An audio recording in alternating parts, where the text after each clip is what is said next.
we are the greatest limitation, in our own human experience. Like, unfortunately, we are the barrier uh, that is most difficult to overcome in our own human experience. And until we get out of our own way and, are willing and able to kind of open ourselves up to new ways of thinking and new perspectives and a higher level of work ethic, you're going to just still be a victim to the circumstances that life just throws at you, because you have to choose to overcome adversity and not just accept it. It's everybody's faced with it, but you have to make a conscious choice and effort. Hey, I'm going to overcome this adversity.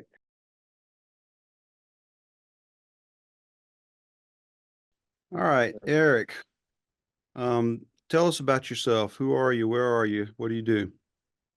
Oh, I'm Erick Kynard Jr. I'm from Toledo, Ohio originally. I'll be 33 years old actually on Saturday. Happy I'm Happy birthday. birthday. currently, thank you.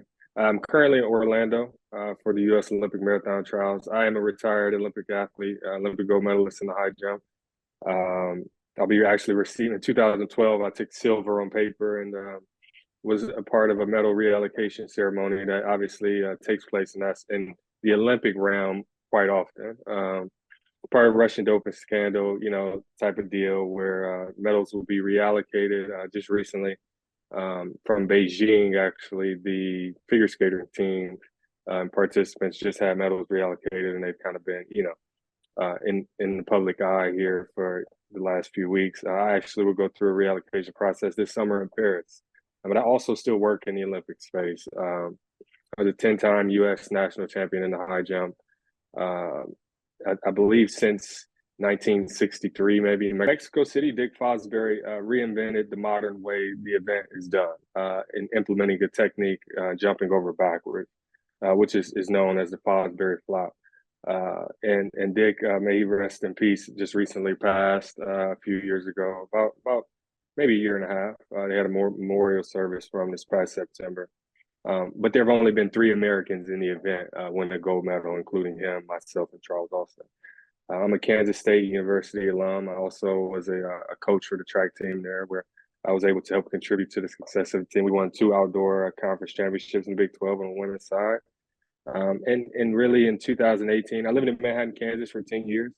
In 2018, I ventured out, to grow a little bit. I felt like from a level of athleticism and just environment as a young African American man, being in Kansas, rural Kansas, for 10 years, I was growing athletically, spiritually, and emotionally. However, mentally, I was having struggles, because, in the pursuit of excellence, that is a very, very, uh, it is very, very, very, very, and I'm overemphasizing how lonely of a journey it is when you're trying to be the best of the world at something, most people don't understand that level of obsession, and or that level of discipline, and most people can't apply that much work ethic on a consistent basis to something. It's 86,400 seconds in a day, 1,440 minutes, 24 hours. When you're looking to be the best in the world at something, especially in an Olympic arena where there are billions of people in the world and they only give out three medals. Your level of focus and commitment have to be unwavering. And so that is kind of who I am and how I pursue things. And that level of obsession and commitment has always allowed me to be aspiring to achieve great things, or the highest level of whether that be competition or accomplishment or merit in any avenue or any arena. So like I said, I spent some time coaching. I spent some time on the board of directors for our national governing body for USA Track and Field, just trying to figure out how to transition, from sport. Yeah, that's where I am now. I decided to retire rather early for an elite athlete, especially of my caliber. In 2018 as well, I suffered an Achilles injury. Um, and it was a very, very, very dark time for me. 2018, 2019 I actually found out about the medal reallocation from London. And obviously, that's 2012 Olympics, and here we are going into we're at 24. It's 12 years later, and kind of waiting for that. I think, but it was a light at the end of the tunnel as it relates to things in a dark time for me. Being and dealing with such a in many ways a career-ending injury for most, right? And I was able to bounce back from that. Like I stated, I spent some time on the board of directors and just tried to transition, in our sport a little bit while also, training to recover and compete again. Got hit with COVID in 2020 that really threw a wrench in, my recovery. On the one end, I was able to have more time, uh, but in that same vein, all competitive opportunities for me to sharpen were kind of taken away, right? When you're coming back from not doing something and relearning how to walk and run and, really trying to develop a level of confidence that is fitting to what it is you're trying to achieve, in an athletic arena such as the high jump, where it's a very cerebral event. That bar goes up, and it's like a cartoon where you get the angel and devil on one side. One person is encouraging you, and the other is discouraging you. But it was tough. But I persevered. Competed at our trials for Tokyo, obviously COVID games. So this is 2021, and we take 3 people to the Olympics. I came in 4th at our trials, and I was at peace with that. I was able to walk away and felt like, after 8 years, 10 national championships, 2 Olympics, et cetera, I had an extensive resume, and I just felt like, I was still growing. As Sir Edmund Hillary said, before he successfully climbed Everest, he said Everest had grown all it had grown, and he was growing still. And I felt the same way. Like I felt like, I was limiting myself by continuing to obsess over my athletic endeavors. And because I had such great success, essentially, I was beginning to chase my own shadow. You know what I mean? Like I'm chasing my tail as it relates to trying to accomplish things that I've already accomplished. And when that medal reallocation stuff, started to take place, and the whispers, and I began to be more at peace with moving on, because I realized that my greatness is not limited to athletics, right? It's basically that I put 10,000 hours into that, and whatever else I want to put 10,000 hours into, I can be equally great and successful. So now that is, you know, transformed into me, attempting to make the sport of athletics as it relates to track and field, cross country, and long distance running, in the Olympic space better, and not be bitter based on my experience. So. You talked about the pursuit of excellence and mentioned that before we started recording also, and I think that's a really important differentiating factor at a certain level of performance that Yeah. a lot of people living their lives can't really understand that. I mean, a person some people who are very lucky are born with a certain degree of talent at doing something. Obviously, if it's a sport, your body was formed in a certain way that made you physically capable of doing that at a certain level. And then you practice for a while and you refine that talent into a skill. And once you're at that point, you begin to understand what you can really do with it. And once you have that inkling of like, okay, I have an opportunity here to do something with my life. I might be able to be the best at this. I might be Yeah. able to. And you have to make a really hard internal decision because you've only been given an opportunity to be the best. That's all you've got at that point. You have many, many years of really hard work to fulfill that opportunity, to seize that opportunity, and fulfill your potential. And you're going to sacrifice a lot in order to grow to the degree that you feel like you're competing at a high level. And at the end of the day, I think that anybody who's been in that position and has taken the stage somewhere and it's like, I'm good enough at this that I really need to strive to be the best at it. I think at some point they have to look at themselves and say, I've got this one life and I can do Right. this with this life and I have to do it. I have this opportunity. I have to do it. I have to give up things. I have to make sacrifices. People have to get mad at me. People have to not understand, like, this is the only life I got and I got to try it. And most people just are never going to be confronted with that. And I think that's a really important perspective to share with people. You talked about it being Yeah, no, lonely. yeah, no, for sure. And I mean, for me, that perspective began when I was 16 years old. you know, I was seemingly a prodigy in the event of high jump as it relates to athletics and track and field. So I competed at my first Olympic trials when I was 17 in 2008.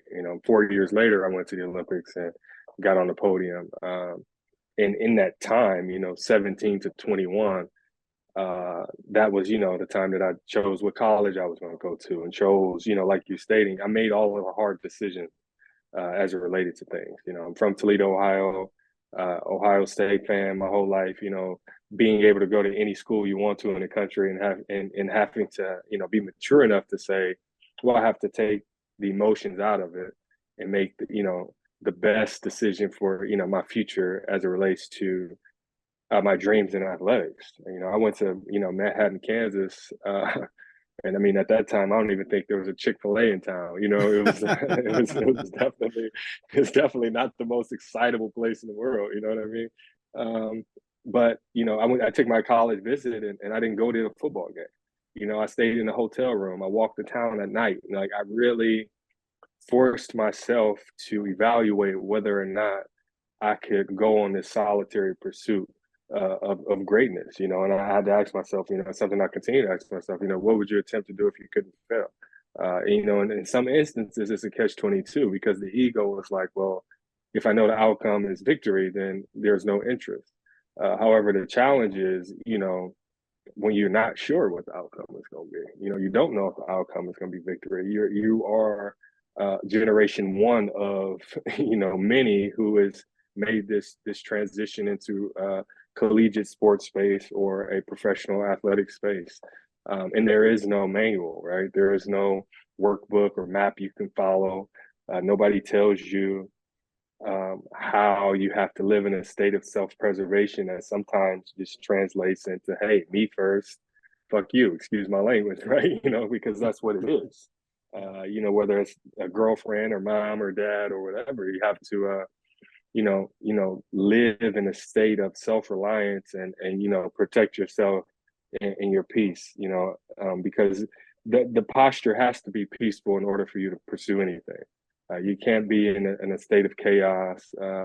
You have to constantly be in a state of preparation. And I'm actually well known for telling people I don't practice anything and never practiced anything in my life because, or work through anything. It was always training. It was always, trying to prepare myself and train myself, to be available and willing and able, to receive whatever prize or glory that was associated with the actions that I was pursuing.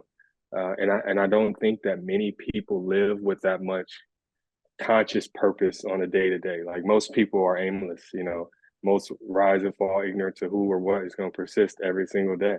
They roll over and, if it's 9 o'clock when you wake up on Tuesday, maybe you get up by 10:30 on Wednesday. You know what I mean? Like, and that's just what it is. I'm still, even as a retired athlete, and because I live in work in such a, it's literally an egotistical space as it relates to everybody's own self-interest and reliance. You have to, if you have to flip the switch, it's too late, basically, right? So you have to live in this space at all times. Like it's unfortunately you can't turn it down. And I actually have 2 young kids now, and I'm like learning, like, oh, like what if my sons want to work at a fast food restaurant, or what if they want to, what I mean, be like, a teacher or an artist, or what does my ego say about that?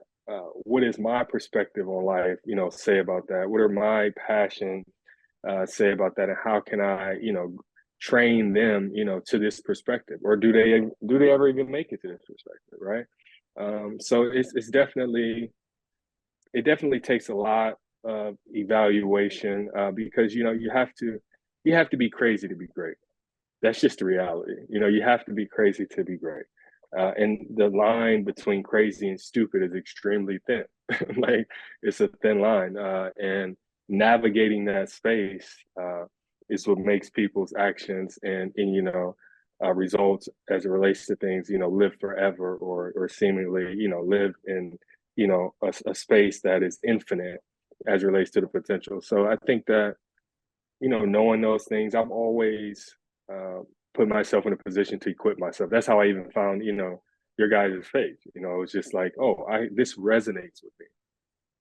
This resonates with me, even now when I'm not waking up and, hitting the weight room uh, in a pursuit to, go and train and compete across the world. Not even when I'm just waking up at 5 a.m., to finish in the weight room by 8 to make my kids breakfast by 9. You know what I mean? It still resonates, right? Because that pursuit of excellence is the same. That greatness just transfers into whatever realm I'm operating. If that's an office space, or if it is a parental space, or the space between spouses or partners, like it's the same. And I wish at times I had a meter where I could turn it down, you know what I mean, and I could like turn the switch off, but it just does. It doesn't work like that. And unfortunately, I'm stuck in this space, and have been stuck in this space. But it is, if you're going to use it, it is great. So it's been working out for me. So as a young man, what kind of sacrifices did you have to make in the pursuit of excellence? Man, I mean, those are seemingly, that list is very long. I mean, I didn't go to my own prom. I think I missed my high school senior homecoming because I took a visit. Yeah, no, sure. I missed my high school homecoming my senior year because I took a visit to the University of Arkansas, of which I never went there. I went to Kansas State University, however, so maybe I could have went to the homecoming, but I mean, those type of things, in those type of events and moments in time, you'll never get back, right? So at the time, it seems like a small sacrifice, but when you look back 15 years, 20 years later, it's like, now I know why my friends felt like that was such a big deal, of me not going or me not participating, because in the grand scheme of life, it is not a big deal, but in the grand scheme of, the memory of, in most people, the best years of your life are in high school, right? In that time frame, it was a big deal. And I just definitely had the maturity to make, a level of maturity to make those type of decisions, to know and have the discernment, like, hey, although I can go to Ohio State and run track and possibly be a two-sport athlete or do all these things, that may be in the best interest of Ohio State, or that may be in the best interest of my friends and family, but not in the best interest of me, because that's not where my heart is, or, that's not, where I'm aligned in my thinking as it relates to how I want my life to be, So it is, moving 860 something miles away, and I've been traveling the world since I was 16 years old. I'll be 33 on Saturday. I'm on my second passport. You know what I mean? Like, so I've, the sacrifices that I've made in order to be where I am are infinite. And the real challenge is being willing to continue to make those sacrifices, right? Because most people are willing to do the work when they know the outcome is success, or the outcome is, a gold medal. However, when you're waking up on a Thursday and you don't know that you're pursuing, Olympic glory, like on Friday, you just pursuing Friday, right? But to have that same mentality and then have that same level of work ethic and commitment and will is extremely valuable in real world scenarios and in real life. And I wish that um, people saw the greatness in themselves, even in those small, minute uh, details and arenas. Like, people don't look at that stuff as being important. Like we spoke about, like, uh, average individuals, developing, a mindset of perseverance or excellence, right? Well, that can happen. It just won't look like you, jumping 7'9" over a crossbar. It might look like you, being the best dad. It might look like you being the best husband or being the best wife, that you can be, or, the best employee, or the best leader in the workspace. But you have to live in a very critical zone of self-criticism that most people are extremely uncomfortable with, because most don't want to hold themselves accountable, for much.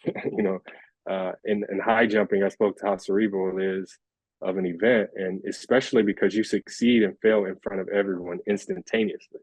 You know what I mean? Like when that bar, when you hit it and it falls, everyone knows you failed it. Like everybody. Like it's not a matter of a delayed gratification or satisfaction or discomfort or disappointment. It is instant. This is the line between failure and success. And I think that because of that and because of the amount of time that I've kind of lived in that mental space, it just transfers to everything. And it drives some people crazy. I mean, I know it drives my partner crazy. She's like, I can't, listen, you need to relax. Why are you jumping out of bed at 4:45 a.m. on this random Monday? Or why are you jumping out of bed at 5:55 a.m. on Sunday? And I'm trying to explain at 5:58, like, well, it's Sunday for you, but it's Monday for me because I travel tomorrow. So I have to like do all, you know what I mean? But most people don't evaluate and think in that way, Yeah. They don't, they just kind of live linear and, kind of just look to fit in whatever the mode is cast. So How do you, at this phase of your life, you've made a lot of sacrifices when you were younger in the pursuit of this excellence, but now, you're talking about your wife and your kids and being married and being a father, and that demands a different type of sacrifice. And so I imagine that there are things that you would like to do, or you have, this drive and your athleticism that you want to do, but then you still have to find a way to balance all of those other things. Could you talk a little bit about, what that transition's been and how you succeed or fail in that, daily? Oh, I fail at it daily. I'm not married yet. I'm engaged for the past 2 years, but I Congrats. fail at it daily. Thank you. And it's interesting because those failures look different from day to day. Like today, like on a normal day, if I'm home, I have two kids. One he'll be two here at the end of March 30th, and a 6-month-old boy. Both boys. But for the first year, I was, my oldest, I was a stay-at-home dad because I was transitioning from sports, into what's next, right? And I was great at that, but I hated it. Like, you know what I mean? Like, I hated it. Like, as somebody who's been traveling globally, half of his life, sitting still is something that doesn't really resonate with me. And so, but I also understand and remember when I was a freshman in college and I wasn't as strong as I was when I was a senior, and my power clean wasn't as good, or my technique, in squats wasn't as great, right? And I remember the times that I had to hold on to a door and practice squatting, to do, to make sure my knees didn't go in front of my toes and do those things. And it's the same. It's the same. The training is the same. The mentality is the same. The exercises and how you exemplify that just changes. So I basically just went from, power cleaning 293 pounds to, making bottles and, blending up spinach and, and doing those things and changing diapers. And how I feel at it, like I said, it just differs. On a normal day when I'm in Atlanta or at home, I'm able to make breakfast before 9 o'clock because I've been in the gym and finished up, before 8. When I'm on the road, that breakfast doesn't get made before 9. I don't get to see the boys, like maybe I don't have a meeting where I'm able to FaceTime or whatever it is. So the successes and the failures differ, but it was the same in training. I didn't always clear, the high bars in training. I didn't always not puke at the end of a workout, like sometimes, you just kind of have to deal with uh, those things and know that, succeeding at anything is kind of pending. The only thing that's guaranteed is that you'll fail, and so for me, that's the space. How It did you changes every day. how did you learn to get comfortable with that failure? Well, I learned to lose actually in sports in college because I was having such great success in high school, and I don't think I ever got comfortable with it though. I'm not comfortable with it now. Like I was on FaceTime with my son before this, like because he called, and I'm like, hey, I got 5 minutes for you, buddy. Like 5 minutes before I squeeze this call in, and I mean that 5 minutes may seem minuscule in the grand scheme of things, right? But for him, that 5 minutes is like everything. Like for him to say, "Oh, hi, Dad," and talk and be able to hit that red button and hang up, bye bye. Like that's his favorite thing to do. Okay, bye bye. You know what I mean? And just hang up the phone. So I think it doesn't. It's not constant. Is what I'll say. Like it's not constant. It's always just a pursuit. It's always a pursuit.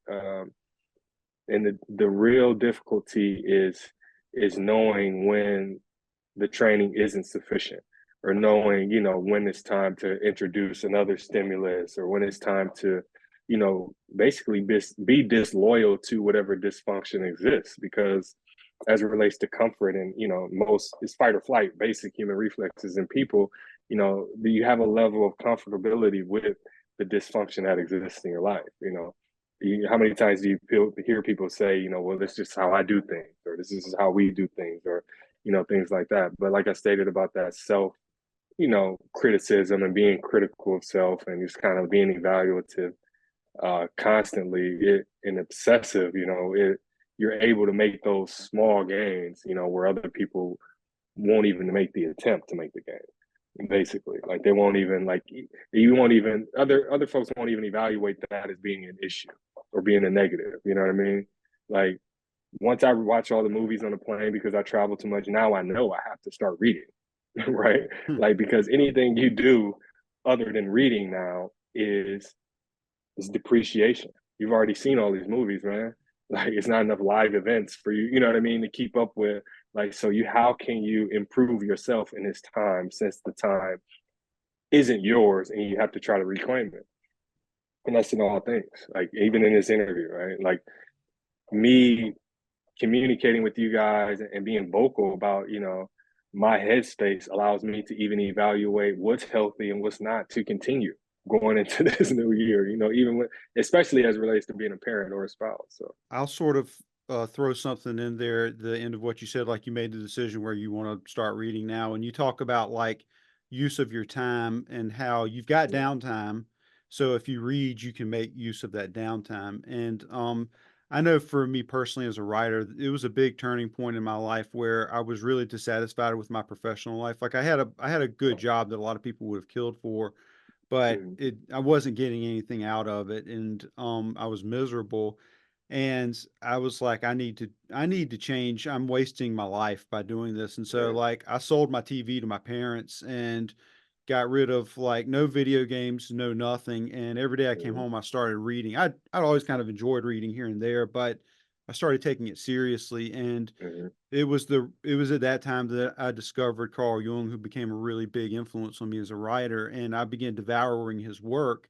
And if I hadn't done that, if I hadn't stopped and said like, I need to be more productive with this downtime because all of these things I'm doing are wasting my time. They're not giving me anything back. yeah, Every minute I spent on a video game was a minute taken from me where there was no return on it. yeah, And because of that change after, months, years of doing that, I grew a lot as a writer, and that allowed me to make it a professional pursuit. So I think that's a message that people really need to hear. They really need to think about what their time goes to every day, and are they conscious of it? Are you conscious of what you're doing with your time, or are you doing it just because it's the easy thing to do, and yeah, it's easier to not pay attention to it? yeah. Most people don't realize that the greatest inhibiting factor in them becoming who they want to be is themselves. You know what I mean? Like, is that undying, unrelenting loyalty to being the way you are. This is, I've been listening to James Clear. Actually, I don't know, I can't even remember the name of the book. Something about habits. Maybe it's like Atomic Habits or Power of Oh, Habits or yeah. something. Yes. Yeah, but he talks about motivation versus environment Mhm. in the book a little bit. And he's like, motivation, you cannot sustain motivation. Environment means so much more. And it's true. I mean, even in my own career, right? Like, evaluating what college to go to. Like, I knew it wasn't about me being motivated. It wasn't about what coach is going to motivate me to want to be great, because I had enough of that in between my own ears. It was about what environment was going to be conducive to my growth and the nurturing of me enough, sufficient enough for me to even be able to pursue the things that I was attempting to pursue.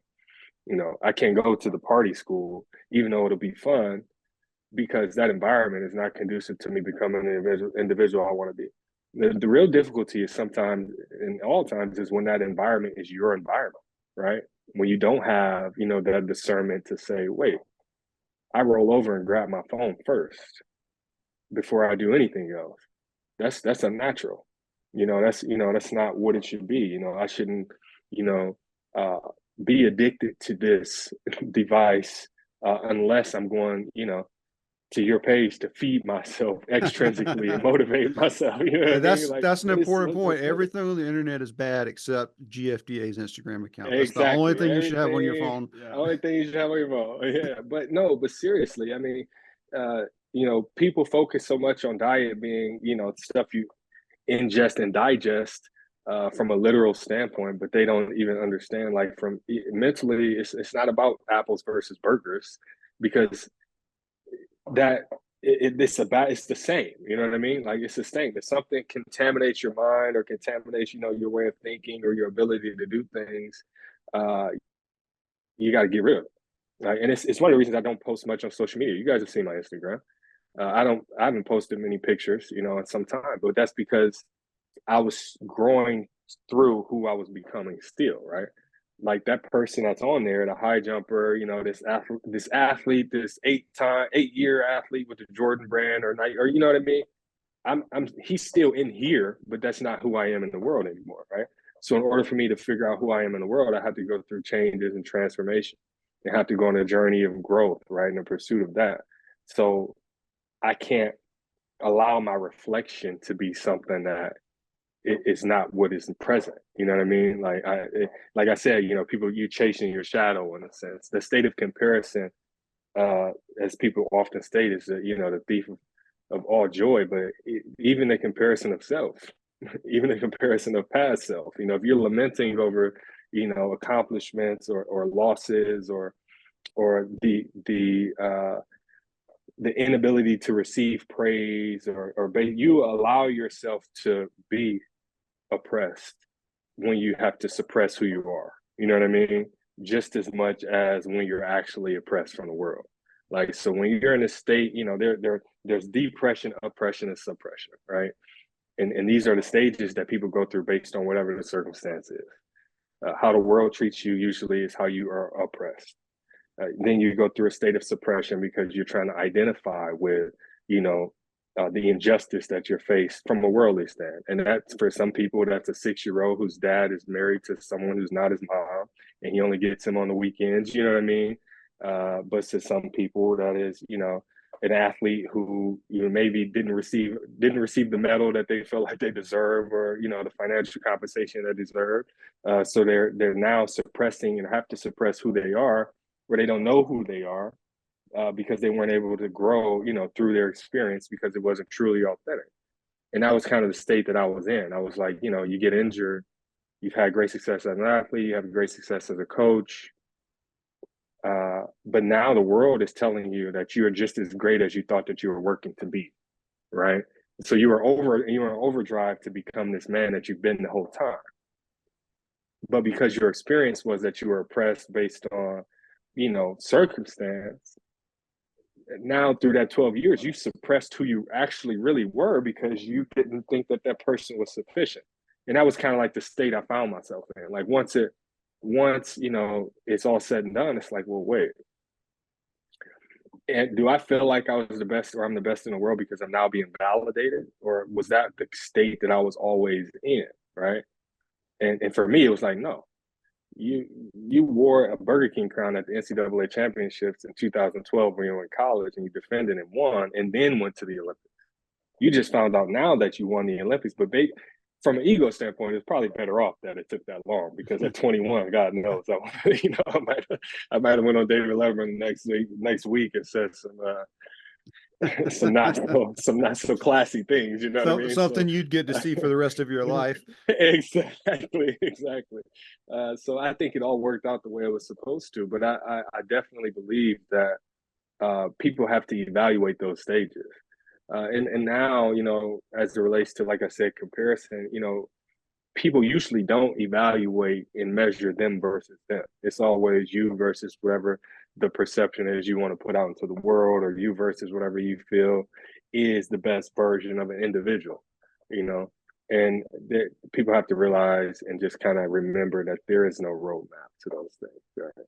And no matter what realm or area you're in, I mean, even if you're taking a religious approach, I'm pretty sure the Bible says you can do all things through Christ who gives you strength, but The next verse is, I should be content. So what does that level of contentment look like to you? Or what does that level of commitment or faith, the pursuit of greatness or excellence look like? For me, it was jumping, and now it's, transition into being a father, and transition into, being the best, associate director of high performance, or best whatever I'm doing in the work, right, at that time. But those things change, and the state of evaluation changes. But if you're not self-aware, you're never going to reach or achieve any of those things, right? Because you'll just be, ignorant to what's going to persist, or what your mentality should be, because you never evaluate. So, Just running an autopilot. yeah, you just run on autopilot. And most people do. And for me, that is like the most disappointing life ever. Yeah. Like, is to not feel a level of passion, or a level of basically invigoration or motivation for life. Like, just kind of just wake up. It's like the phone going on airplane mode. You go on airplane mode when you go to sleep, and if I don't have a dream or something, I'm distraught. If I don't feel like, hey, whoa, what are you thinking about? Where, you need to meditate. You need to be clear about, how you want to, and what it is that you want to accomplish. Christensen, Clay. I read a lot. I think I came off earlier. It's like I'm a new reader, but unfortunately, I've read so much stuff that I can't even remember where stuff comes from. But I'm pretty sure How Will You Measure Life by Clayton Christensen. That's one of a book that I read also that kind of resonated with me. It was like, how will you measure? Is it going to be based on, athletic accomplishment? Because some people do that. A lot of us know guys at the barbecues or the barber shops talking about how they were at All-State in high school, you know what I mean? And they, were this great linebacker or whatever. And you hear that, the same story every Wednesday, because, internally, the space of happiness for that individual is that time period, right? In that frame. Well, how do you get that to, transcend and continue over and over and over? How do you have that same, love and passion? And that's what's difficult. And I think, with where we are now in the world, that's what, and especially for young people, that's what's most difficult, because, what is the personal fable that you're living in? What is the pursuit of happiness that you're actually on? Does that change based on whether or not it's Beyonce performing at a concert or Taylor Swift? You know what I mean? Like, what does that look like? And most don't know. Most of those things, and most of those passions and motivations are object based, or or based on a number. If I'm making this amount of money, I'll be happy. I'll be deemed to be successful if I live in this place, or if I acquire these things. But it's never about what's in here or what's between your ears. And I think that's what's where a lot of the work needs to take place, for sure. And I'm sorry if I went on a tangent of rambling. Oh, no. I think I kind of got away from that initial question. This is a podcast, my friend. This is one tangent after another. That's the whole game. But you've talked multiple times now about like the voice in your head, and that's a major recurring theme for us and the interaction that we have with our audience. And a lot of people hundreds and hundreds of people at this point have said, "You're the voice in my head. How do you do it? How do you know what I'm thinking?" And well, the answer to that question is that our message speaks to the human condition, and most people are kind of struggling with that human condition in similar ways throughout the day. But that's a little bit different from a person who's trying to achieve excellence. Like, that voice in their head is a little bit different. And so one of the complaints we'll get a lot of times from people is they'll say, "Oh, this message makes me feel like shit." Like, I've written something that says, you don't have a lot of time. You've got to take charge of your life. You've got to take things seriously. You've got to work hard. And somebody say, "Oh, this makes me feel like shit." And I don't take the time to reply, but if I did, I would say, "No, you're making yourself feel like shit." Yeah. All we've done is made you ask a hard question of yourself and you didn't like the answer. Here's the mirror. Right. And so, here's the mirror. That's it. Here's the mirror. Yeah. And so if you're pursuing excellence, you've got to begin to have a dialogue with that voice. Like, if you just let that voice tell you you're a piece of shit every single day, you're not going to achieve anything because you'll defeat yourself. But at the same time, you can't let that voice say, we'll do it tomorrow. You can't, you have to find a balance. You have to be honest and objective with yourself and be comfortable with looking at what doesn't work and be comfortable with seeing the things that do work is just a step along the way. So like how have you ever struggled with like that, the negativity of that voice or the ego, or like how do you Oh find yeah. balance? First of all, balance is overrated. That's the first thing I'll say. If you're looking to find balance, you'll be looking for it forever. Because like unfortunately, that's just not how things work. Uh, for me, it's less about balance and more about mobility, flexibility, and strength, right? Uh, because those are the things and those are the attributes and the skills that will allow me to succeed when things are unbalanced. You know what I mean? It's hey, I'm on one leg, but I'm strong enough on this one leg to hold this up. You know what I mean? And to get through this time, and to succeed through this adversity. Yeah, it's a tight squeeze, but I'm mobile enough, I'm flexible enough to kind of make this squeeze, right, and kind of make this work. So I think that just developing a level of discomfort, and knowing like, hey, this is how much I'm able to be uncomfortable. This is how tight I'm willing to, make this squeeze. This is how heavy I'm willing to lift. This I'm willing to put it all on the line, because a lot of people's fantasy on or the imagination of what success is, they never account for any of the hardships. When usually you need to account for those, right? Like you get 3 attempts in the high jump, so I got to know if I don't make it on my first, what the consequences are for that, and account for that right there before I even take that first attempt. Knowing that, hey, you can miss this, right? So you have to evaluate that. Are you willing to live with it? Make the decision now, and then pursue it. Am I willing to live with missing at this height, and or at worst making this height and then coming in second because this person does better? Or do I just need to go to the level that this person think they're at right now because, hey, if we're going to go for it, we just need to go for it. Most people aren't willing to push themselves to that point, or get uncomfortable in that way. They're searching for balance when it doesn't make sense, when it doesn't equate. Then it's not it's everybody thinks it's math. It's like, hell, here are the variables, here's the equation, y equals mx plus b, plug your life and your problems in there and you'll be able to figure it out. No, it's not.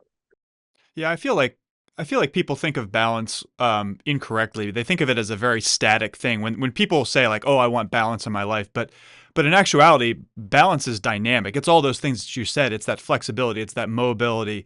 It's and that's I've found that to be true also in my experience. And I do martial arts. I've done martial arts for almost 25 years now, and the most sophisticated and advanced people that I've ever had the opportunity to learn from, even when you look at them on the outside, you think that they're balanced, but in actuality, if you talk to them and you experience it, it's a dynamic thing. It's like everything is constantly changing and swirling, and it just it's just from the outside looking in, it's like, oh, they're balanced, but it's not exactly what's happening. And I think it's because we tend to look at things so surface level. And when we look at somebody else or we aspire to be like them, it's like, oh, they've got it all figured out, they've got it made, their life's in balance, and it's like that's not exactly what you think. And if you don't come to the realization that balance is a dynamic pursuit and not a static, like, oh well, I'll just slot my time here, here, and here, then you're pursuing an unrealistic goal because it doesn't exist. You're not being responsive to the Yeah. circumstances of life. Yeah. And that is where most people are. So it's like, oh, this crazy thing happened to me now, and everything is off balance. It's like, no, that's not a crazy thing that happened to you. That's life. You know what I mean? Like, life is crazy. It gets crazy at times. It's not. You are not subject to anything that anyone else can't be subject to, right? Yeah. It just happened to you. Yeah. And because you thought that it was you were juggling 3 tennis balls, but really you're juggling like 3 Volkswagens. You know what I mean? Like you need to just change your perspective up a little bit. But I think that, yeah, you're absolutely right. People think it's definitely just a static thing when it's like, no, it's not. It is, you have to have these attributes. And the greater difficulty is when you know you don't have. I'm 6'5", 205 pounds. I've never been the most flexible guy. You know what I mean? Uh, but I had to develop flexibility. I had to develop flexibility. I was never always uh, able to access my chi in a way that would calm me, right? Sometimes I fucking threw a fit. You know, I would throw a tantrum. It looks crazy.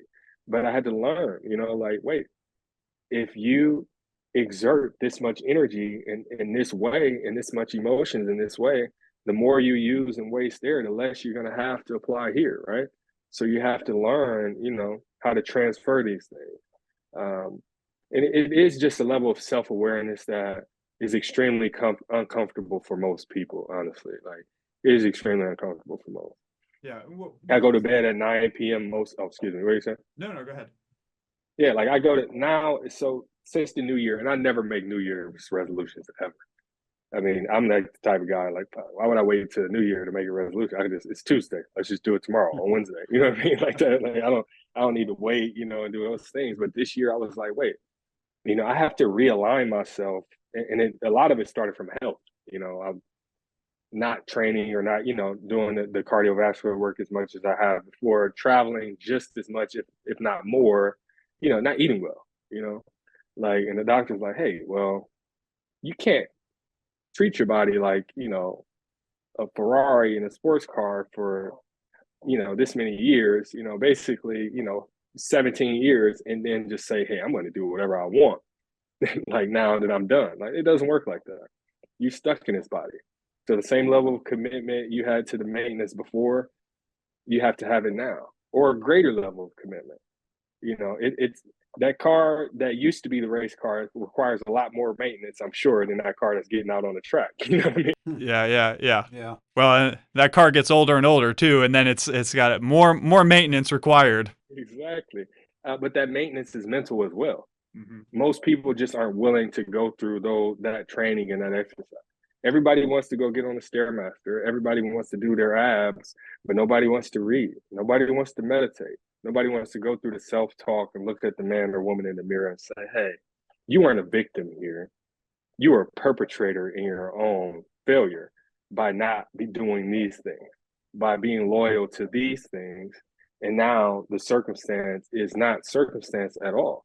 It's outcome. And it was based on your input like, and your outputs or lack thereof. But most people aren't willing to be, like I said, that self-aware or go through that, like at all. Like it's just like, oh, woe is me. I'm a victim. It is what it is. The world is against me. Like that guy, oh, this hurts my feelings. This makes me feel like shit. No, you feel like shit because you know that you don't resonate with the message. That's why you feel like shit. You wish you related to it, but you don't. And it makes you feel bad because you're loyal to the dysfunction of you, right? And that's the space that most people are in. They're just not honest enough to admit it. Yeah, most people who seem to hate life, they really love life, but they can't experience that love in the way that they want to, and it turns into something negative inside of them, and that's the path to hell. Yeah, they build that they build that resentment of things aren't the way that I want them to be, but then, you know, it's the difference between won't and can't, you know, like most people say they can't, but won't is really the thing. Ability and willingness are two totally different things. Yeah, and I think that goes back to what Jason was saying earlier about the, you know, the difference between essentially talent and tenacity. Is like talent's your starting point for sure, but you know, if you don't put in the work, then you never get anywhere. Not at all. I was 16 years old. I didn't have always have access to the best weight room or hurdles. I remember I used to hop over like fences, you know, in the neighborhood. You know what I mean? And everybody's like, man, this guy's crazy. And then it's like, you know, you go to the Olympic trials when you're in high school. Oh, maybe this guy's not crazy. You know, and then you become who, you know, you were becoming all along, right? You become the person that you're working to be. And it's like, actually, that guy's a genius. and I wish I had that level. And I had to tell this actually to another elite athlete. It was like she was having some mental health issues, and I just had to break down her genius to her. And I was like, no, you're living this. So you don't realize how genius it is, right? Because it's your stress, it's your life, Too it's close it's to it. your success. Yeah, you're too close to it. But if you take a few steps back, it's like, no, you're doing this at a high level and you're doing it great. You're doing a great job at it. It may not be, at the place you want it to be currently. However, you're light years ahead of everybody. You are the 1%. You know what I mean? Like, you are the 1%. And sometimes, you have to, when you're walking past that mirror, backtrack, take a few steps back and say, you know what? Not only do I have it, but I really have a handle on it. The same way you have to be able to say, you know what, this shit is out of hand. I need to get a hold of these things. I need to take control of my life. I need to determine what succeeding and failure is to me and not what it is to the world, and then move on from there. But like most people's, self-image is based on now, artificial intelligence, essentially, like, Right. artificial Algorithms. perception. Yeah, algorithms, exactly, 100%. I think that the difficulty that people have is when they have that dialogue with themselves, we want to think that it's always one or always the other. It's like, oh, I'm doing so great right now. And, you take the step back and look in the mirror, or it's a real shit time.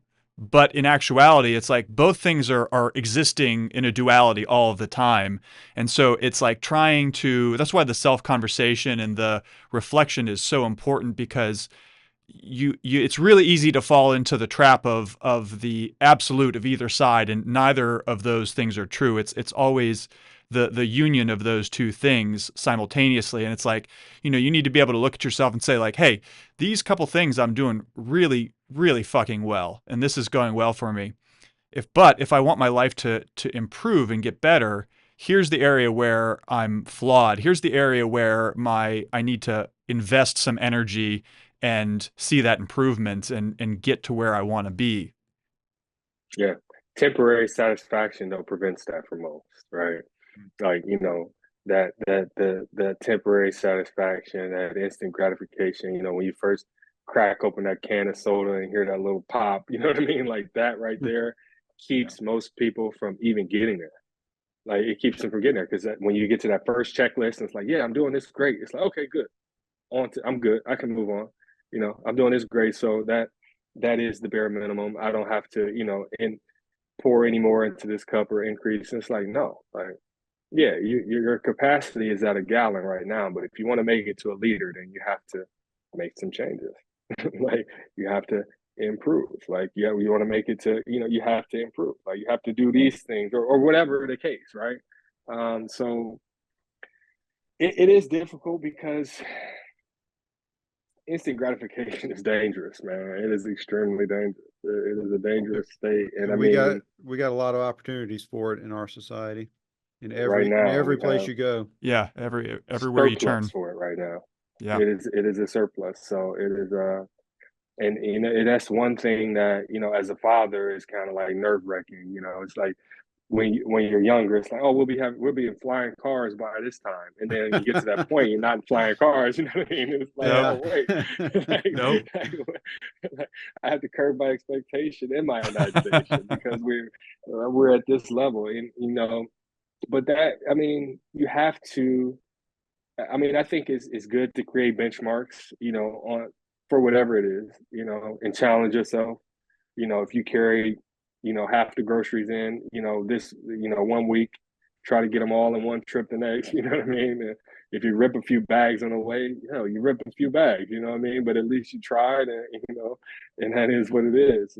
Most people won't. They'll be like, oh, I got to make 3 trips. Like, man, when's the last time you tried to do it in 2? Like, have you even tried to do Every it? time, to a fault. Yeah.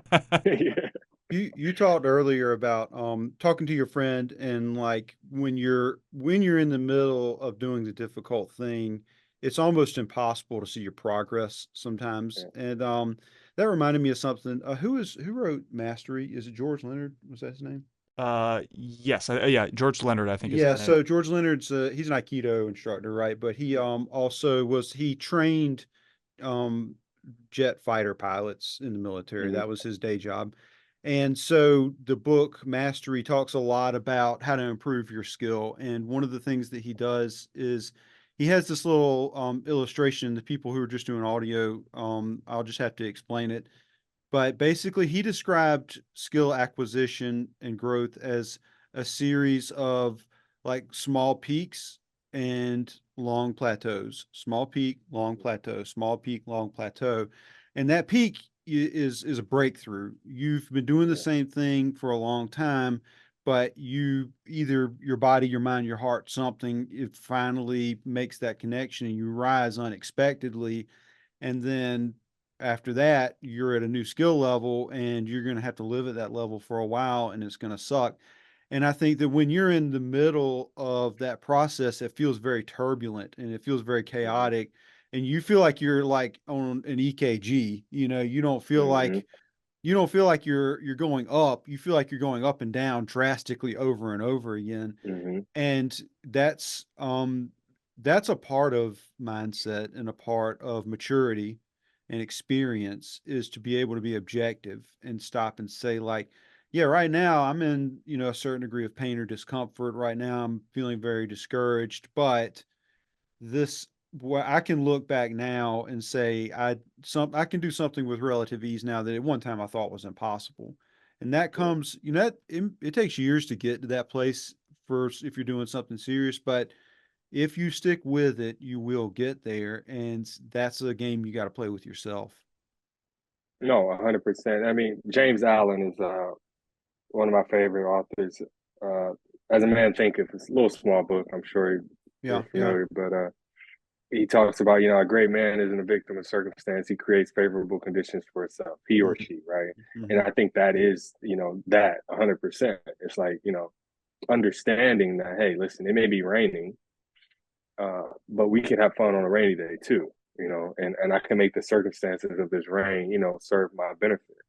Um, and for me personally, the difficulty was never in the peaks; it was in the plateaus.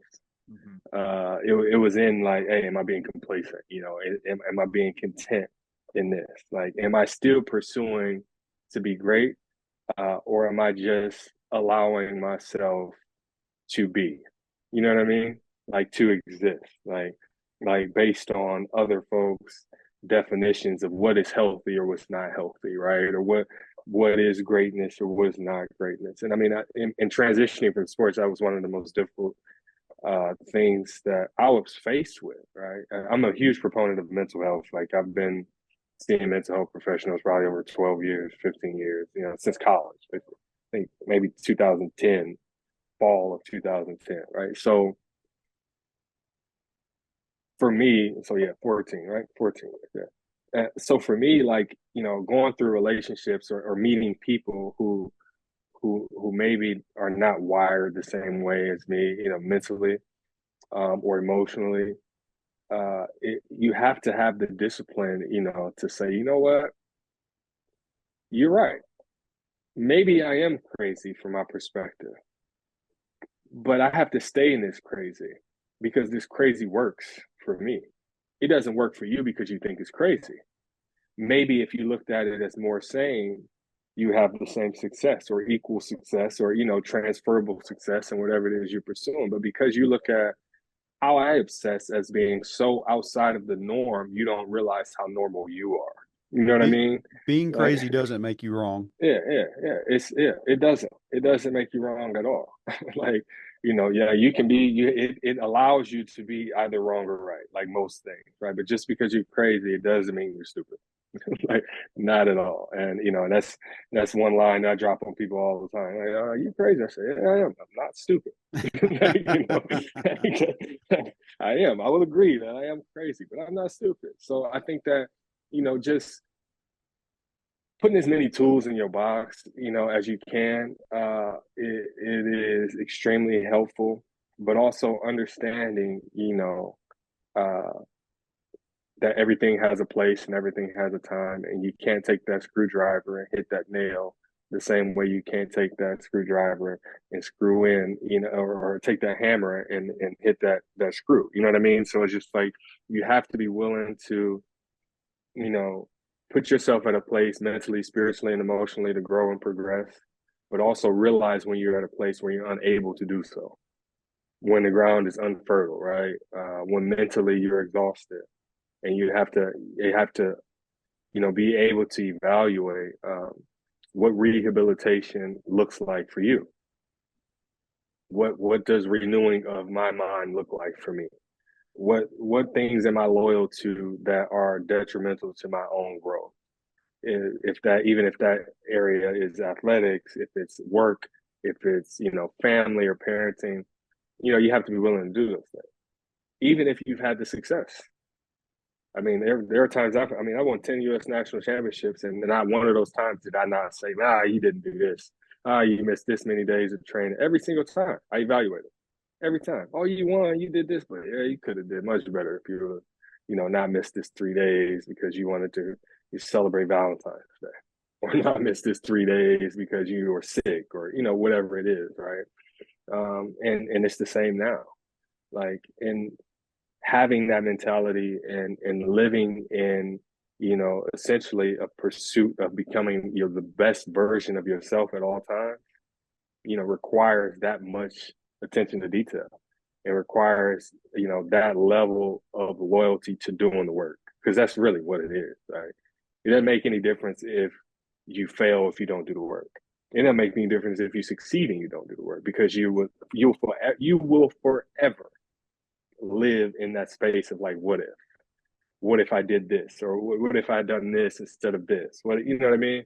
So I think it's important to kind of, in that evaluation, understand what the work is and be willing, and able to do it, because like I said, there's a difference between being willing and able. Some people put the bar up and it's like, yeah, I'm willing to take it. I'm willing to jump at it. It's like, yeah, but you're not able to actually do, from an ability standpoint, what is required, to achieve that goal.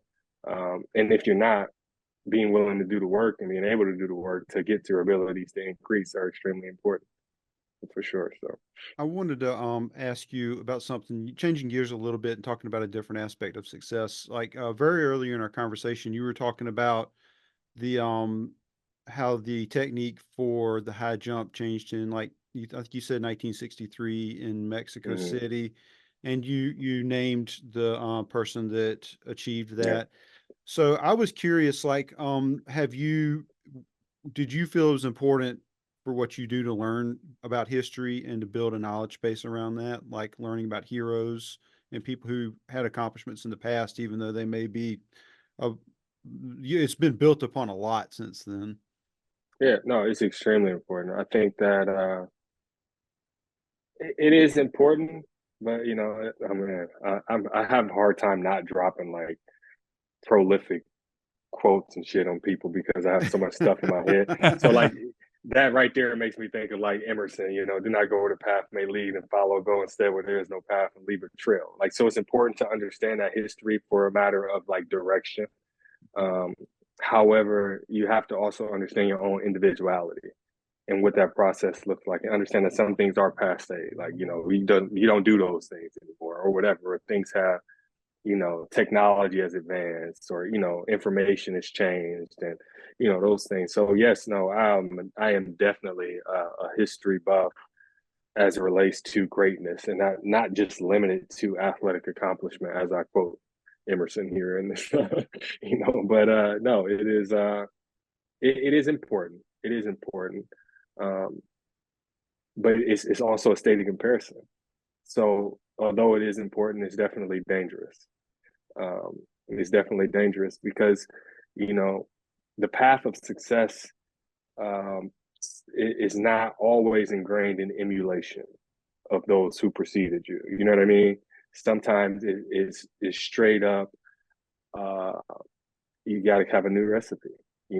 What worked for then won't work now. And we live in a state and day and age where we understand that you have to update your iOS at all times. And And for most people, that update is limited to them, updating their device, but it's not limited to them updating the level of thinking or, how they feel on the inside. And for me, I think that I've always been willing and able to say, you got some bad, you got some bad software on the hardware, brother. You need to, get this off and do an update, and make some changes, whether that, is taking some personal time, taking a trip to go hike or, bike, or talking to a mental health professional, or really evaluating or reevaluating what level of expectation you have associated with the outcome in whatever the current pursuit is. And being willing to take those steps. And I've done it. I mean, I'm an Olympic gold medalist. I've achieved great things in sports, and I'm working in a sports space where maybe my perspective isn't held to the same level of regard or value, just because people feel like they put in a different level of time, or they're maybe more of a professional in the space. But for me, it's not this concerning. It's more like, oh, you don't understand that I am the culture of what it is that you're trying to curate. Like, and I can remind you, if I list out all of these things and pull up my resume, that may be braggadocious. So it's just easier for me to show you. I mean, that's based off energy, and that's based off of, just time and consistency. So yeah. The idea of sacrifice, I think, in what you're talking about is really important, because at a sort of immature level, I think that people look at sacrifice, pick what your pursuit is, as solely if we're talking about anything related to athletics, like the physical practice, but realizing that sacrifice also involves like things that we've already talked about, like your mental game, like going to see a mental health professional if that's necessary, or like taking time off, or like figuring out like, okay, what's my sleep schedule? What's my social media consumption? Like all of these other components are like, these are things that I need to figure out, that I need to sacrifice to improve my game, whatever it is.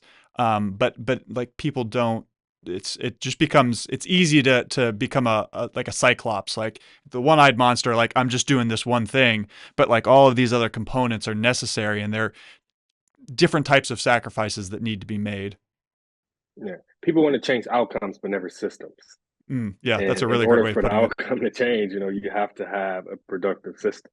Mm-hmm. Like, but people always want, to change outcomes of things, and to be able to regulate and have, a level of control over perceived outcomes without actually evaluating the systems that, and the inputs and outputs that are going to help you achieve that.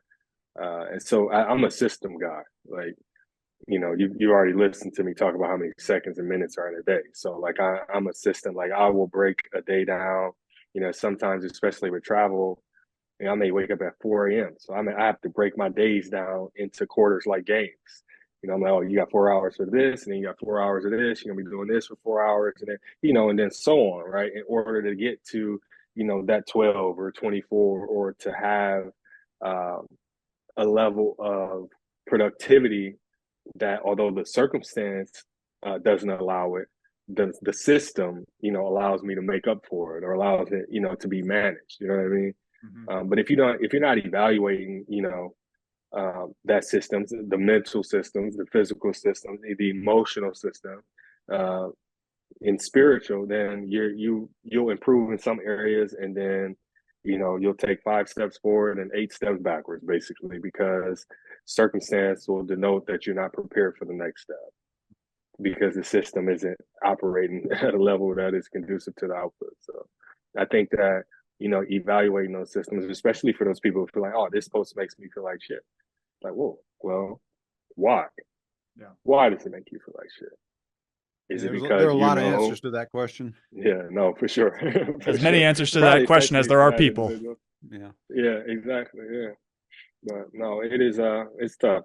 Eric, in a life of so many tangible successes, what do you consider to be your greatest success? I think my greatest success is still pending, honestly. Like for me, if I'm being extremely uh candid here, like I'm working to erase myself from history, essentially. I have 2 kids, right? So I'm working for, my last name to be unrecognizable and associated with me. I have 2 sons. Like, so I want their greatest work to exceed mine 10 or 1,000 fold. So that's like what's up for me. Like that is like what I aspire to the most. And it looks different at times. Like, you know, my oldest is walking at 7 months. He's about to be 2 at the end of March. Like, so I was at home every day. I was a stay-at-home dad for the first year. I rode a microcycle, which is 7 days of training, the same as you would for a person who's competing for my at then, you know, three month old. You know, this is what we're gonna do. I stayed at home watching Netflix about babies and mobilities and cognitive development, popping open old notes from human development in college and looking at cognition and understanding that hey, a child can learn anything between 0 and 4. So you can get him to walk. It's just gonna take work. It's just gonna take training. That training isn't going to be Olympic lifts, core breathing, or you know, or yoga, or it's going to be like, hey, when I'm changing that diaper, I got to move these legs. We're going to do some baby Olympics here, some aerobic, you know what I mean? It looks like that. And that was what the work was. So, and that was what the development of systems was. Now, my partner at the time looked at me like I was crazy. Her family looked at me like I was crazy. This guy is insane. But when he walked in 7 months, everybody's like, this guy's a fucking genius. You know what I mean? Like, how could you have, you know, and it's like, hey, well, I worked at it. Like, I worked at it. And if you work at it and you evaluate the systems and you understand, like, hey, these are the inputs I'm going to have in order for this to be, you know, the output, then that's all it is. Now, sometimes that's extreme. Sometimes it looks extreme. It looks obsessive. But when the result is success, nobody remembers that. You know, they don't look at it in that way. You know, people talk about great athletes, especially, or great individuals, you know, mentalities, right? Like Mark Wahlberg, you look at his schedule he posted online. I remember when Mark Wahlberg posted his schedule on social media, and I was like, man, Mark has never won athletically anything to my knowledge, right? But he's able to achieve all these things, you know, from a commercial standpoint or from a film production standpoint or from, you know, a business success standpoint by implementing these systems.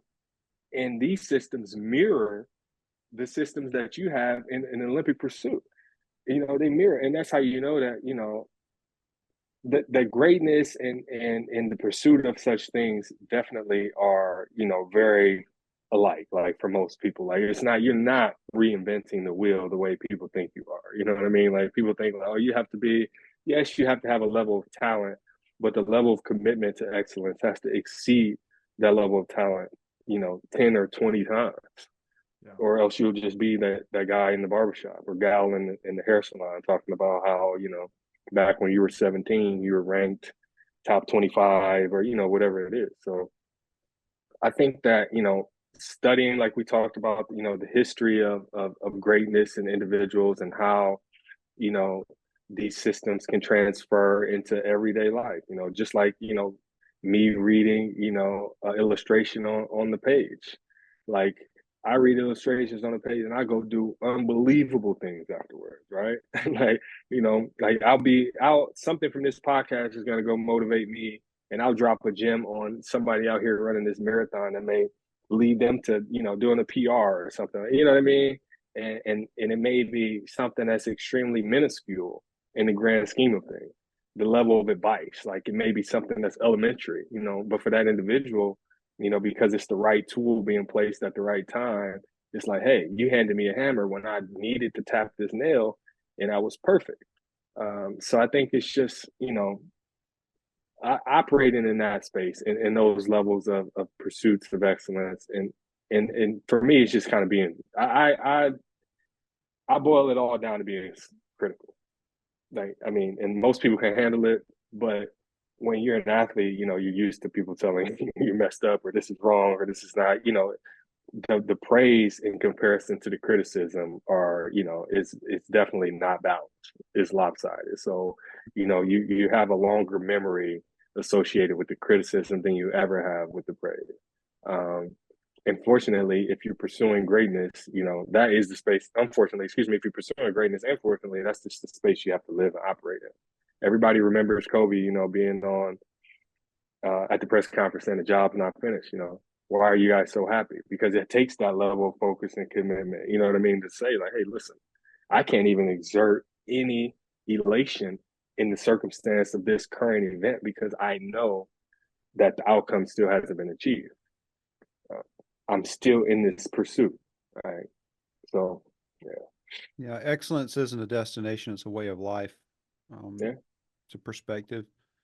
Um, so you're I'm gonna throw the opposite question at you now. So in a life Yeah. where you've had to face so many difficulties, what do you think's the most difficult thing you've ever done? The most difficult thing I've ever done was easily coming back from an Achilles injury. That was like the most difficult thing I've ever done, and it had less to do with the physical difficulty and more to do with the mental difficulty, right? Um, when you identify yourself with a certain activity or thing, or job or role or position, you're at the mercy of that at all times, right? So whenever your identity is in question, you're at the mercy of that, right?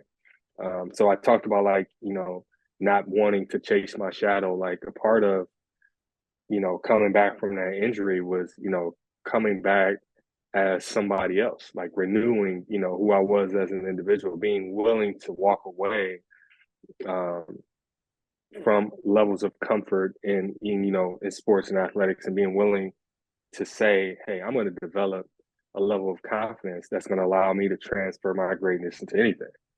Uh, where most people, the hardest thing is figuring out what the next thing is, in sports, and transitioning and unidentifying with, being an athlete, or, and trying to identify with being a human being. Like, I had to evaluate the difference between Erick Kynard, the Olympic gold medalist, and Erik Kynard, like the kid, or Erik Kynard, the young man or the man, you know what I mean?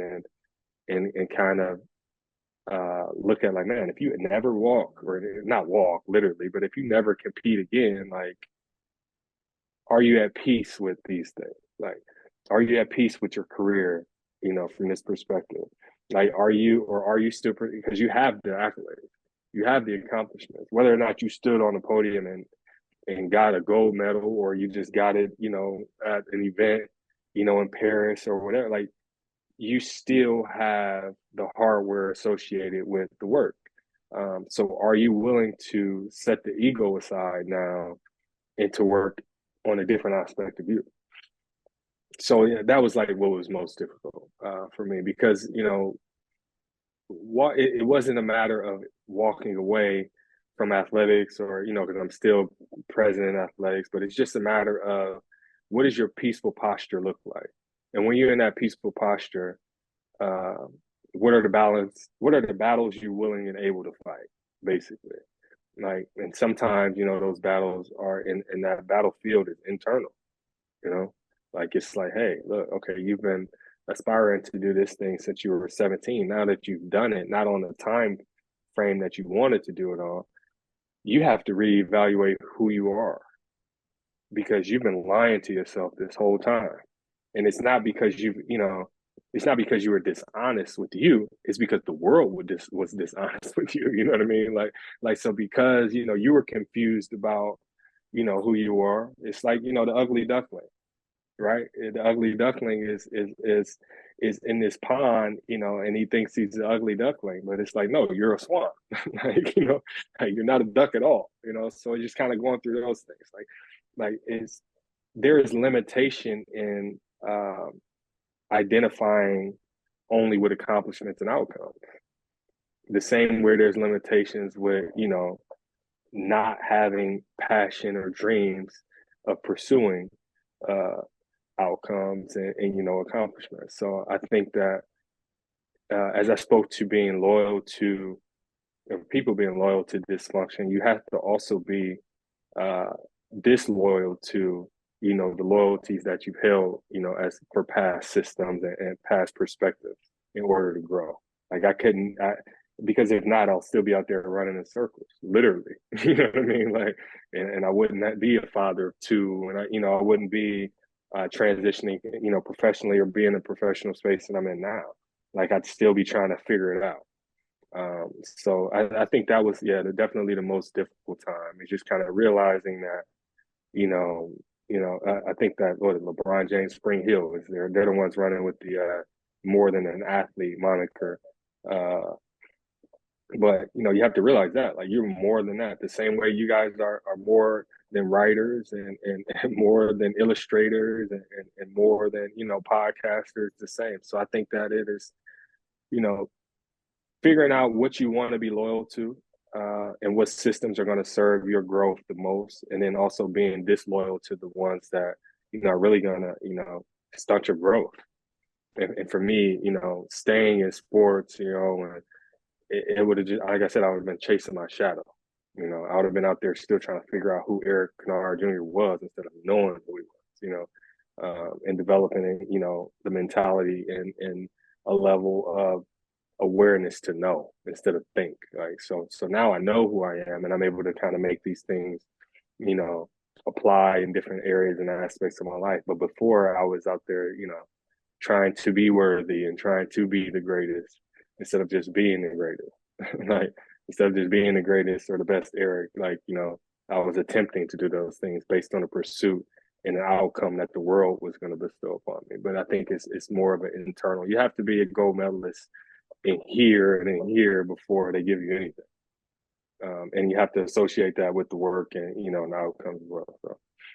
So I think that's a really good segue to what I consider to be the big question. And that is, I think, since we have such a broad audience, Yeah. people from all walks of life, all over the world, what do you say to the person who's going to look at this and say, "Oh, well, you were born in an athlete's body, and you went to all these places, and like it was easy for you because circumstances aligned for your success." Yeah. What do you say to that person to help them understand that the things that we're trying to share today are applicable to them, and they absolutely can pursue excellence in their own life? What's your advice to them?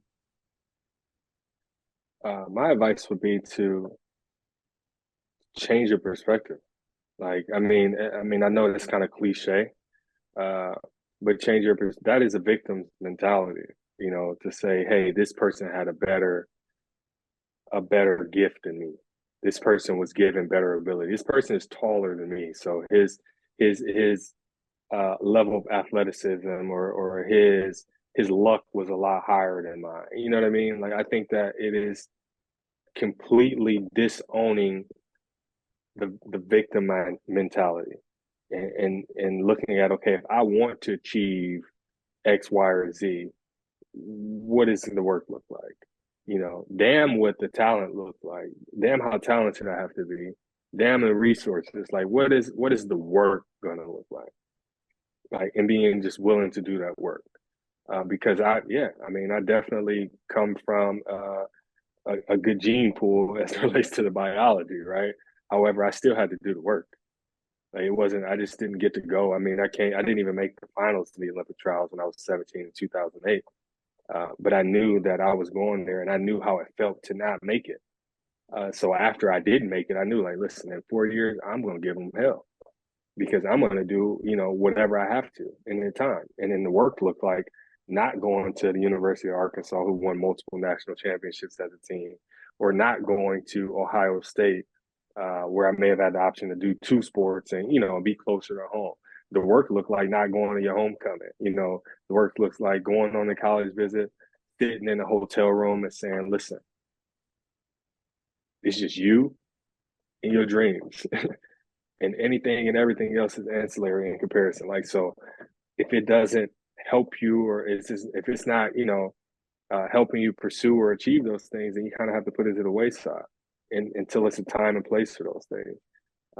But it's definitely just being willing and able to, flee from that, the mindset of a victim, and just kind of say, you know what, I'm gonna be a warrior in this, and I may not have, the tools that I need right now, but like David had a stone and a slingshot, I'm just gonna figure this shit out, and I'm gonna use the tools that I have. So yeah, that's it. I think that most people are so full of fear that they're not even willing to, like, place themselves at a point of discomfort and evaluate, what work looks like, and what, the mental aspect of it all is. Like it's just kind of like, oh, you had a better shot than I did. No, not at all. You probably come from a two-parent home, pizza every Friday, movies every weekend, So in some capacities, maybe I was taller.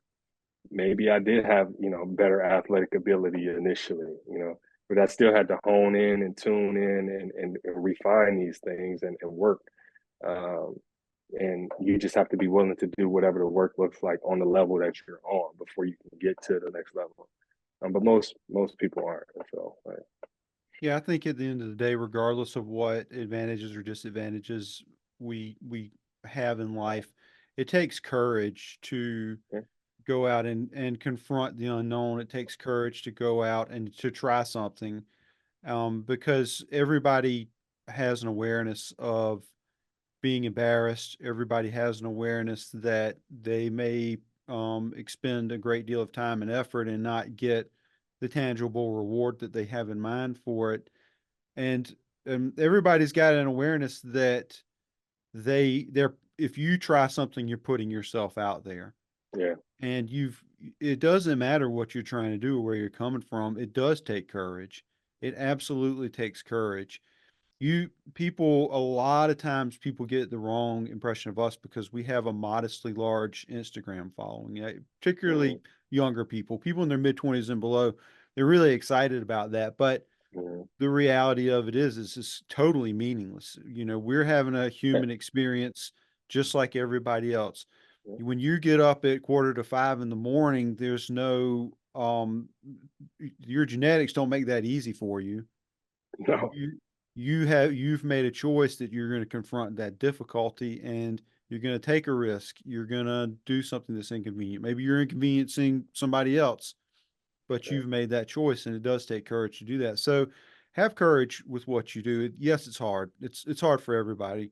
It's hard for Eric to have courage. It's hard for us to have courage. It's hard for the people who have done the most important things in the world to have courage, but they get up and they do it anyway, and you've got to do it too. I think that's a decision that every single person listening to this has got to make.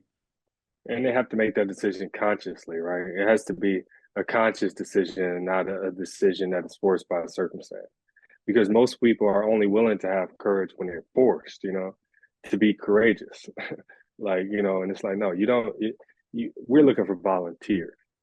We're Yeah. not looking for folks hey, we need you to do that. I don't want to have to ask you 12 or 20. Who's going to volunteer?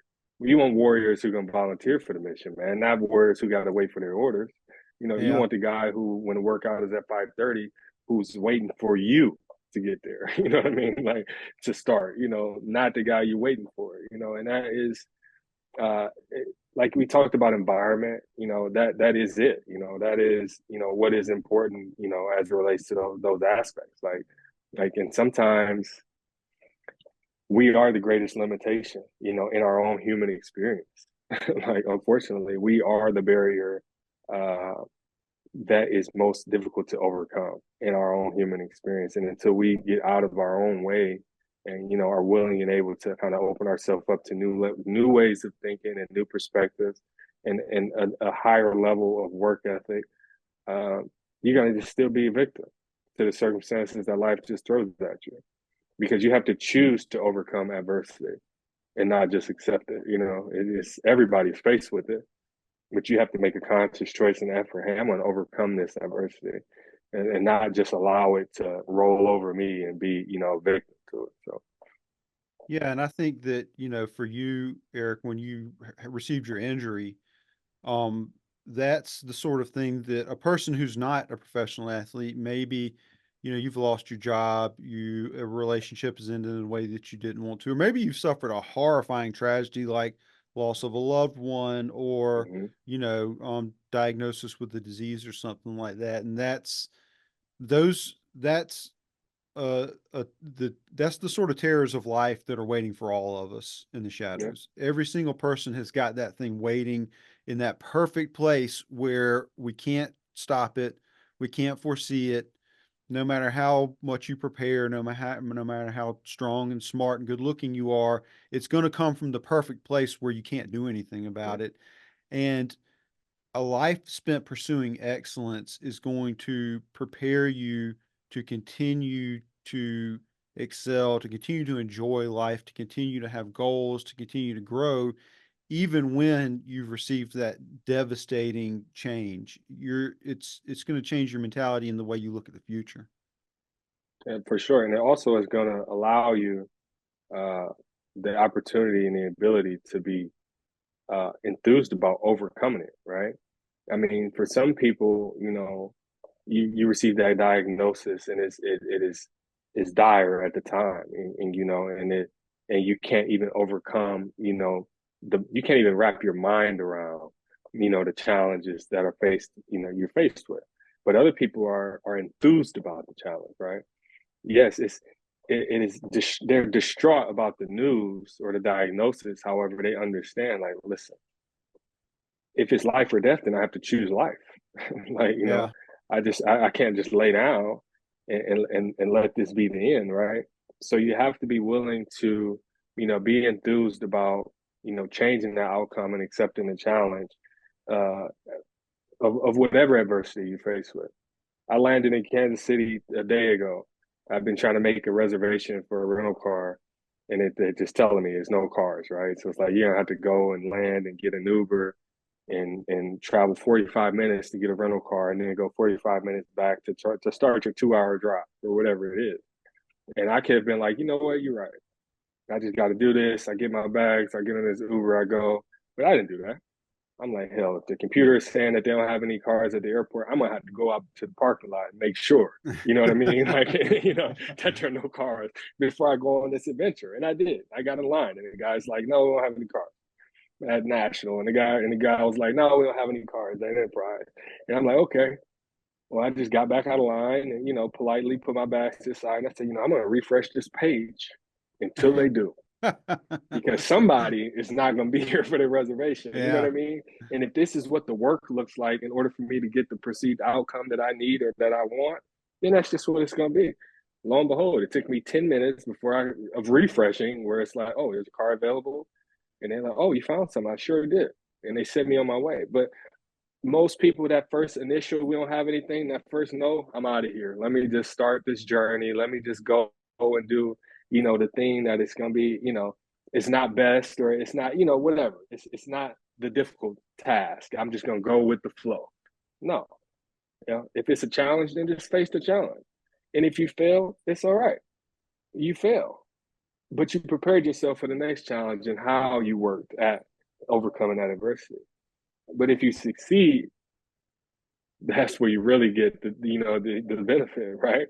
That's where the gratification and whether it's monetized reward or award comes into play, and it's when it's the best, when you succeed through that adversity. I've won tons and tons of competitions in my life, but I only remember the ones where I almost lost.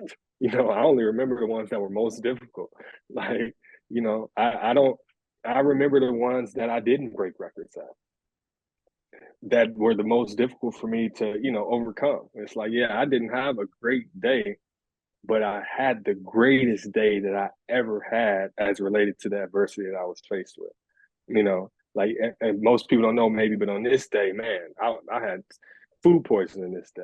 I was throwing up and leaking from both ends, you know what I mean? But I went out there and, and performed. And it's like, man, and that succeeding through that adversity lets you know when you're faced with the next one, hey, man, I know I can go out here and jump, 7-9 on this day because I had diarrhea last week and I did it. Like, you know what I mean? Or whatever it is. Like, but people, are easily discouraged, unfortunately. And, and a lot of times, you watch somebody fall and fail and you just feel like that's what's slated for you. And most people aren't even willing to try, and I think that, that is where a lot of the retraining and the renewing of one's mind and abilities needs to take place. Honestly, it's in those small redundancies. That's where you make the greatest progress, in those small redundancies. You never make it to squatting 550 pounds until you get 225 pounds up and down. You know what I mean? Like, and that's just the reality. So I want to tell you, first of all, like, thank you so much for your for finding value in our work. It's very humbling because, it's obvious you hold yourself to a very high standard. And if anything that we've done can help you find even more motivation and go even farther, then that's like a huge compliment to, what we're trying to do. We're pursuing excellence in our own fields. And, Yeah. we really appreciate the fact that we can find that kinsmanship in that mentality and that desire to get better. So, yeah, we're super, super grateful for your support personally. And, we really are hopeful that hearing your perspectives and getting your insight is going to be meaningful to a lot of people. I believe it is. I think that these are things that people need to hear, they need to reflect on, and they can apply a lot of the things that we've talked about today to their own lives. So thank you so much for the time that you've given us. Know you're a busy guy. I hope that, I hope things continue to go great for you. You sound like you're a great dad. I hope that, I don't know what you're going to be. I don't know what kind of crazy like systems you're going to put in place to get your kids into like Harvard when they're 12, but I know you're Yeah, gonna do it. So yeah. we wish you luck in your future pursuits and just thank you so much for your time today. Thank you very much. I appreciate it, and I appreciate the hard work you guys do. I mean, it is great to be surrounded by, even if it's digitally, you know what I mean, like-minded individuals, and to be able to have uh, healthy items to go and add to your diet. You know what I mean? Like, especially in this day and age where it's just, it's socially and digitally, there's a cesspool of information out there in the world. I think that you guys are definitely casting a great light uh, in the lane and area of self improvement, self evaluation, and just pursuit of excellence. And I appreciate all your efforts continuously. And I definitely have been sharing, even professionally. I'm like, listen, we need to, this is what we need to do. Obviously, I'm around the guys, Nike and the Asics and Hookah and all these different folks. And even this morning, I'm like, yeah, I got to go do this podcast. I'm showing the page, and we're talking about these ads that people are running out here. The Hookahs and all these ads and stuff that we got to fight against. I'm like, man, we need to be, tapping into these guys and showing them, focusing on this type of stuff. So I definitely appreciate all of your efforts, and thank you for having me. And anything and you guys need, and as far as future, just let me know. I would be more than willing and able to help contribute for sure. Thank you. We really appreciate it. Just for our audience, where can they find you on socials, etc.? I'm on both. What is it, X now? Yes, I'm on X and Instagram at Erick ERIK_Kynard. More visible on Instagram for sure, but I really have been living in an age of anonymity. Like it is. As a father now, I'm kind of loving that space a little bit more. It is quite difficult for me. I mean, I have a small fan base and following, I'm sure, and I also have a strong, uncanny resemblance to a now long gone, or not long gone, but definitely missed Kobe Bryant, right? So I deal with that on a daily basis and all the time. But yeah, I definitely value the privacy and anonymity a lot more now, especially because I think that from a social standpoint, as far as the internet is concerned, it's becoming quite damaging for people's own self-image. So I think that I've kind of just been in the shadows a little bit, but hopefully I'm turning 33, so maybe it'll force me to get back out here on Instagram and be a little more active. But I'm on both of those platforms for sure. Right. Excellent. Well, thanks so much. Yeah, and thank you everybody for listening today. We appreciate your time as well, and we'll talk to you soon. Bye, everyone. This episode of You Are Not Enough, the GFDA podcast, is brought to you by You Are Not Enough, the GFDA podcast. If you're watching this, it means that you appreciate our work, and we would appreciate it if you'd help us get off to the best start possible by sharing this content with as many people as you can, and also by leaving comments. Help us understand what we can do better, what you'd like to see in the future. If there are guests that you have in mind, let us know. We'd love to hear from you. Thank you.